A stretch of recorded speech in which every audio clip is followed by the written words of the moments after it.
Well, I don't know where the time has gone. It's been 3 years almost to the day. Tomorrow will be exactly 3 years since I got the Ford Mach-E, our 2021 Mach-E rear-wheel drive long-range premium. It's a mouthful, but you can break it down, right? Big battery, rear drive only, premium interior with the good stereo, etc., etc. And tomorrow, the lease ends, and I will return it back to Galpin Ford. We've made a whole bunch of videos with this car about the long-term experience. We did initial driving impressions, we did like a 6-month update, a year update, a 2-year update, and now it's the end 3-year update. The good news, both for me and for you, is that since the 2- and 3-year update, not much has actually happened. We've driven the car pretty much uneventfully. It hasn't been back in for any recalls or service like it was in the early days. Remember, this is a very early unit. This is one of the first couple hundred Mach-E's sold to the public, and there were some teething issues. Stuff that, frankly, if you had bought a 2022 or 2023 Mach-E, isn't really a factor. I didn't hear about any of those things being a problem. There were some software updates over the air. There were some software updates that required plugging it into a dealer's computer, sometimes for a shockingly long period of time. After all, this car has gigabytes of data that run the systems, and a full system update that has to be done over the OBD2 port. That port goes back to the middle 90s. So a basic multi-gigabyte download like you would do on your phone or your computer that would only take minutes literally takes days when talking about a car like this. Hopefully they figure out some new kind of port transfer that allows those things to happen faster, right? But the car has 29,000 miles on it, which is, for me and my wife, a lot. It allowed us to share a daily driver. We used to have our own daily drivers, and now we just share this one, and I ride my scooter or drive press cars. We've used it as a camera tracking car and a filming vehicle, which, frankly, it's fantastic at. It's fast enough to keep up with the quick stuff. It holds all our gear. It rides smoothly. It has enough range to drive fast up and down the mountain and get home on a single charge. It has done pretty much everything we've asked of it. The only areas of wear and tear, although it looks not great right now because it rained all night and we drove up a wet road this morning. The only area of wear and tear visible on the car is just the top of the rear bumper from loading stuff in and out, and that's not the car's fault, and the track advance buttons on the steering wheel.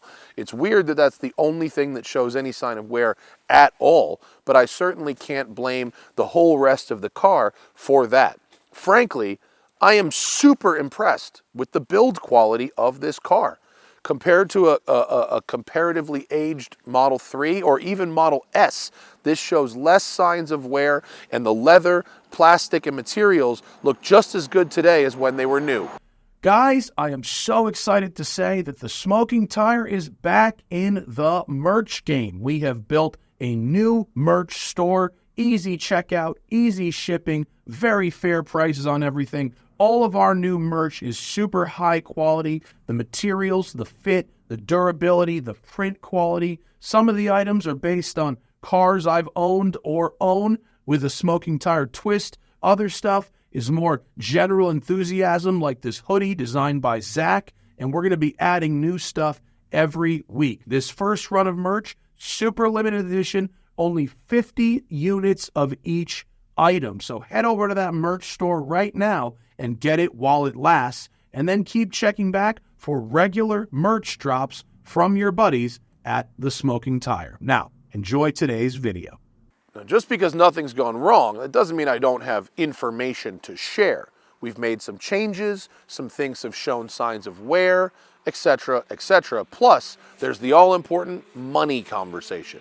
We did make one change to the Mach-E. About 6 months ago, the original Michelin tires were showing signs of wear, and our friends at Vredestein offered to send us their high-track, all-season crossover tire in the same exact OEM size. I probably could have gotten the rest of the way through the lease on the Michelins, but I'm happy we made this change considering we've had a very wet winter and these Vredesteins are so good in the wet. Fortunately, there hasn't been really any noticeable change to the car's dynamics at all, nor the car's range has been totally unaffected by the change to this tire. So if you have a Mach-E, or really any crossover, and you live somewhere, particularly where it rains a lot, these are a phenomenal all-season tire, and although they provided us the tire for free, no cost to us, I'm glad we did make that change because it really gave me some confidence driving through a very wet winter. As far as wear and tear goes, I have to admit, I thought it in the beginning, and I still think it today, that for the money, this car is built really, really well.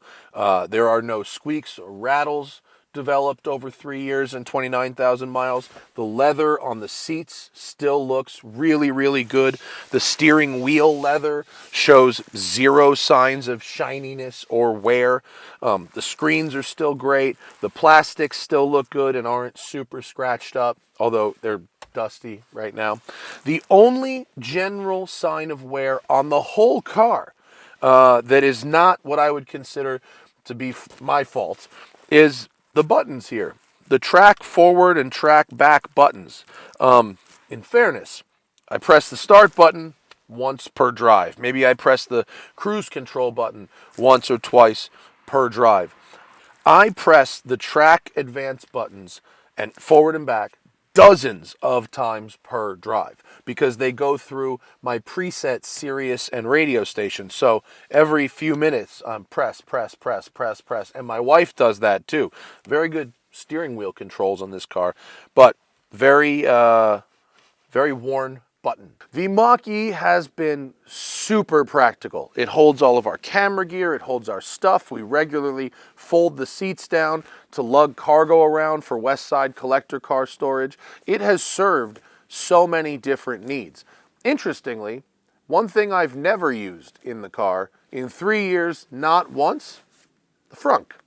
Never put anything in the frunk. Now, that's not necessarily a data point, it's just an anecdote that I've maybe never had enough stuff to put in the frunk because I've had a good trunk, right? And if you've got a family or something, maybe you'll have a use for it. And I'm not saying it shouldn't be there. It's a useful thing to do with an otherwise empty space due to lack of an engine.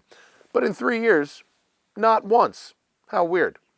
Things I do use all the time, the power ports, the 12 volts, the USB, the 110 outlet. I'm always charging stuff. I'm always plugging stuff in. And having an electric car, a giant battery on set when we're filming, has proven useful on many occasions. Finally, the money, right? I elected to lease this car rather than buy it for a couple reasons. One is like the benefits of a business and leasing a car and stuff like that your tax representative probably knows about. And the other is that I didn't know what the residual value would be after this period of time had I bought the car. Mach-E's were still brand new. Electric car transition, this, that. I bought it in the beginning of 2021, peak pandemic car craziness. I thought the market was not predictable, whereas a lease could end up being more expensive, but at least it's predictable. You know how much you pay every month, and then you have a choice at the end. Do I keep it? Do I buy it out? And do I give it back? As it turns out, my choice was pretty spot on. This thing stickered at $53,000 and change, and actually since then, Ford has dropped the price of this car. So you could get a 2024 Mach-E for a few $1,000s less than that today. Good news for you. Not great news for the owners of ones who are looking to sell them. For instance, Edmunds bought their long-term Mach-E and went to go sell it back to Ford after a similar period of time, and they got less money for their car than my buyout would be in this car. I have pretty good credit, but I put not much down, and this car was about $770 a month for 36 months. Now, fortunately, beyond that, it didn't cost us a dime, not a penny, because those tires were free. So I had a predictable spend for 36 months, and now that the lease is up, I'm going to give the car back. Final thoughts on this Mach-E. Would I buy another or lease another, and would I recommend one to you? Yes to both. If I didn't want to move on to a new thing for purposes of reviewing and I was just a regular consumer who wanted a great car, I would absolutely buy another Mach-E and I would spec it just like this one. This was the right choice for me at that time, and it served my wife and I and Zach and our business very, very well for 3 years. I would absolutely recommend one despite its small flaws. Having said that, there is more competition on the market today. There's the Ioniq 5, there's the Kia EV6, there's the refreshed Model 3, and on and on. Pretty much every automaker has an electric offering now, which is not the case 3 years ago. So you have more choices, as do I. And what I will be doing is getting the new Macan electric in September. So we've got a little bit of a gap between now and then, but that's what I think will be interesting for my family and for you, the viewer, for our next long-term electric car. So, great car, honestly, love it, would recommend. Go watch our other videos if you want to see what we think about it dynamically or after 6 months or 2 years. We did multiple of them. They'll be in the video description. Thanks for watching today, and we'll see you later.